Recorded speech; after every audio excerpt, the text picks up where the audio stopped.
Well, good morning, everybody out there. Hope you've had a lovely week, lovely weekend. It's just a quick check-in for another video journal on So You Want to Be a Trader. It's a sunny day in this part of the world, but quite a cold morning.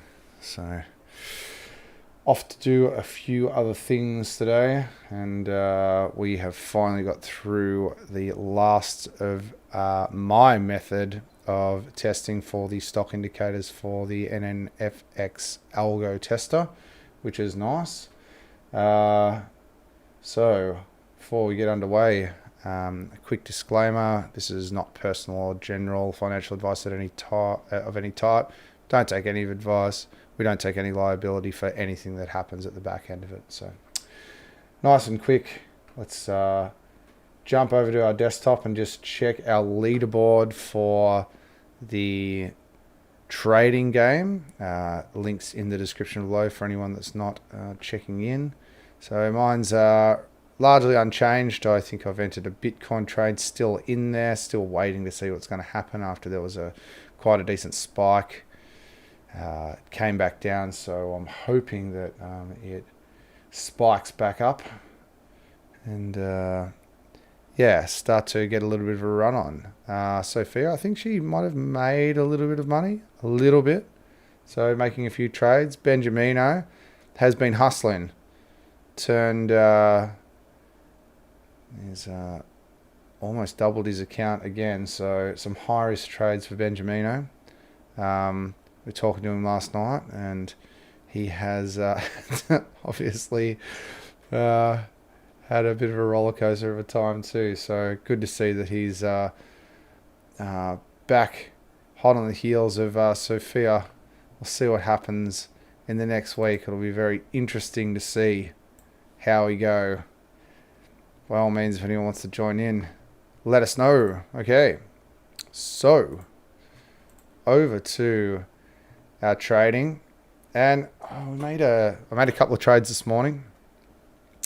So our EVZ is still giving us decent volume, hovering around the 8.2, which is good. We are clear for the next few days at least. I'd say we're clear for the whole week. There's no real super important news according to the NNFX system. Anyone that's wondering what I'm talking about with that, click in the link below. There's a whole philosophy on it. So this is good.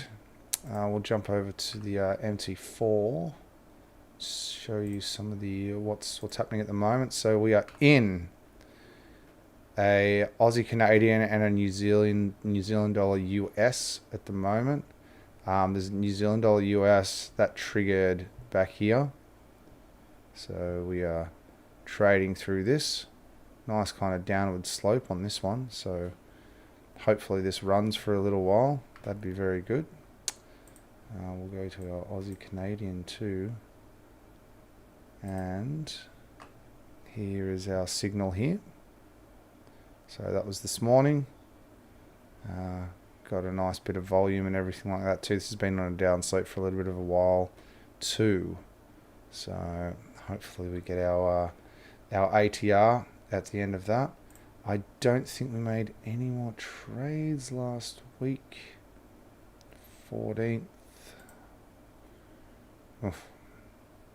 Was that our last trade? Back here. Yeah, no. No other trade. So we had one on Friday last week, and then one this morning. So Aussie CAD and New Zealand dollar US, the Kiwi US and the Aussie CAD. So we'll keep you posted on how that trade pans out. But still forward testing this algorithm. Now on to the 11. Oh, excuse me. On to the. Oh, I get. Oh, lovely. the 11 indicators that we tested this week just to kind of get through our stock algorithm. So we are through all of these now, which is great. And I have noticed on here there are a couple of indicators that wouldn't test. But if I put them on visual mode, they do test. So some of them you do need to click the visual mode so that they will actually run properly, which is a bit weird, but anyway. I did get a email this morning saying that this NNFX algo tester has been updated, so I'm going to uninstall and update the latest version, which would be nice to run with. But these are the results from the last 11. Here, the DANIAMI was a positive result across the 8 pairs that I was testing with. All the other ones, I know that ANZ, who has created that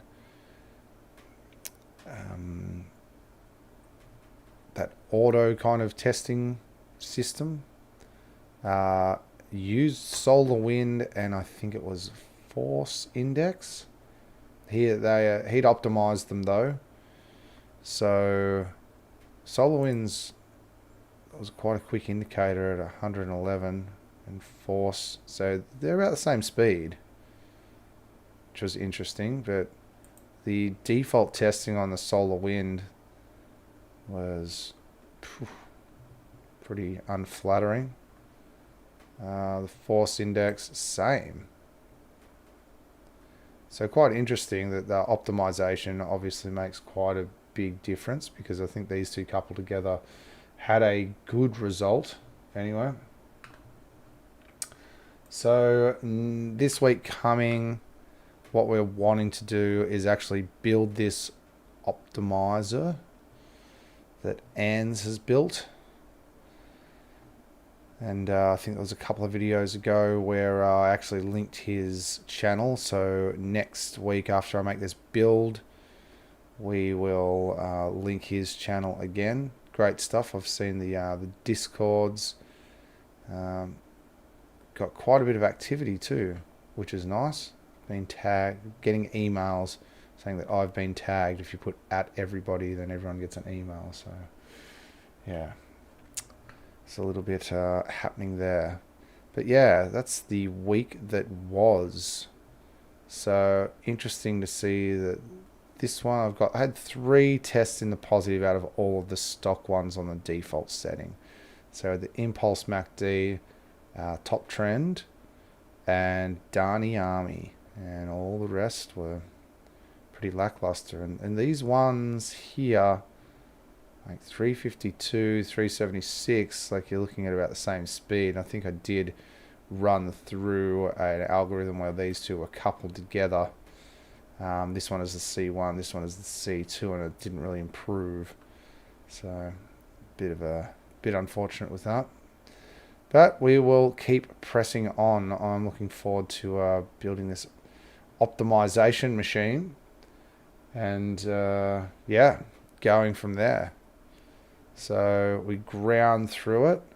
I think that the other way that we were actually doing this testing will be very, very interesting. It'll be very interesting on the forward testing once we kind of find something that we can put together as well. So by all means, stay tuned. I'm pretty keen on seeing what's happening with all the results from this build, from this optimization tester, and getting everything streamlined and going. So we will see you next week. By all means, drop me a line if anyone's got anything to say. Look forward to going and getting it. You.